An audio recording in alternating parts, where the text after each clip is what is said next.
So today we're going to go over the three different forms of our quadratics.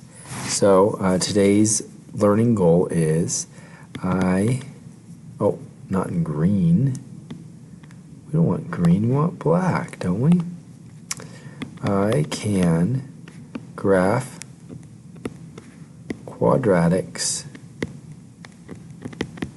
in vertex, standard, and intercept form. That's what we're going to learn today. So just remember, vertex form is the y is equal to the a, x minus h squared plus k. That's vertex form. Standard form is y is equal to ax squared plus bx plus c.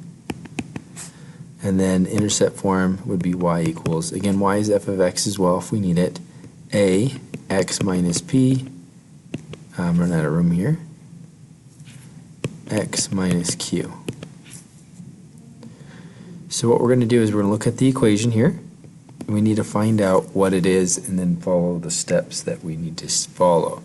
So looking at number 1, we see that this matches up with vertex form. And so in vertex form, step 1 is our movements that make the vertex. So this plus 1 is going to be right 1 because it's opposite. This is going to be up 4. So I'm going to go right 1, up 4, and that's our vertex.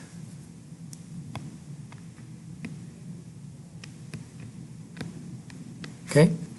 Step 2, we need to find the y-intercept. So find y-intercept. To find the y-intercept, we put a 0 in for x.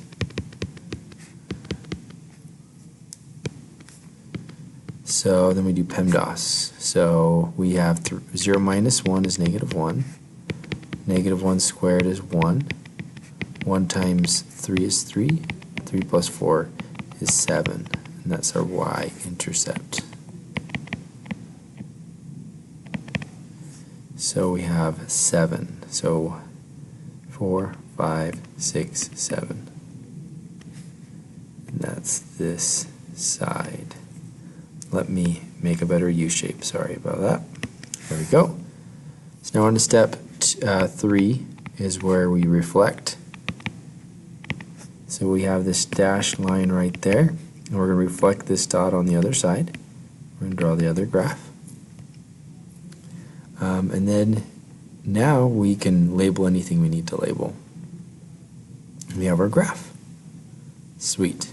And we're just going to stop there because we're going to graph today. But there we go. So this is number 2. Let's say I don't know what number 2 is. So I have to go back up and it looks like standard form. That's what number 2 looks like. So we're going to use our standard form notes. So step 1 is the x is equal to the opposite b over 2a. So we have the opposite of b is 16 over 2 times negative 4. Negative 16 over negative 8. Because 2 times 4, negative 4 is negative 8. We divide to get 2. And that's x. Next we're going to plug this in. So we have negative 4, 2 squared, minus 6, or plus 16, times 2, minus 5. 2 times 2 is 4.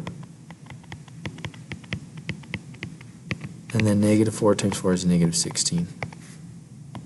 16 times 2 is 32. We're going to add these all together here, and we're going to put them all together, and we're going to get, I think 11. That's what y equals. So we have our graph. We have x is 2. 1, 2, 3, 4, 5, 6, 7, 8, 9, 10, 11. And we have our vertex right there. And this value right here, the c value, is our y-intercept. So 1, 2, 3, 4, 5. Negative 5. We have our dashed line up and down. We can reflect this over, and we have our U shape. and we can label the rest of our vocabulary. We can do y-intercepts, x-axis, y-axis, maximum, y-intercept, and all that kind of stuff. So the key here is remembering that step 1, and once we get started, hopefully it comes natural to you. Okay? Because we just did it the other day. Now, I'm going to finish this out here. So we have y is equal to, our number in front is -4. So -4 is going to come over. And we have x minus 2 for right 2, and then up 11. So we have it written in vertex form, which is up here. Okay. Number 3, we're going to do the same thing. Important part is step 1. I'm just going to write step 1 out, and that's it. Because step 1 is find the x-intercepts. Most of the time, if students can get step 1 started, then they're like, oh, okay, I get it. And then they get it. So our x-intercepts, so x-int, is going to be 3 and 7. So we can graph that. 1, 2, 3, 4, 5, 6, 7. And then the middle point, if we count it, is this right here. So that's x equals 5. And we're going to put that in. So negative times 5 minus 3, 5 minus 7. Negative times 2 times negative 2. Negative times 2 times negative 2 is positive 4. And so our point is 5, comma 4. 1, 2, 3, 4. We have, oops, that's a bad line. We have our graph right there. Now we can label all our key characteristics and all that kind of stuff. One last thing though is taking the number in front, which is negative, switching the x, and putting the y on the end. So we have the vertex form.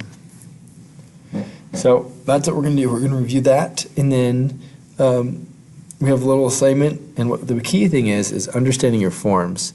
So make sure you understand that this right here is x-intercept form when we have the two parentheses side by side with no adding and subtracting on the end. This is standard form. Alright, make sure you see what it looks like. X squared in the beginning with an x and then a number. And then this is vertex form, where it has that parentheses with the squared. So it looks a little different. So each of these look a little different, and they have different names. And we have to know the names and then graph them according to who they are. If you have any questions, let me know.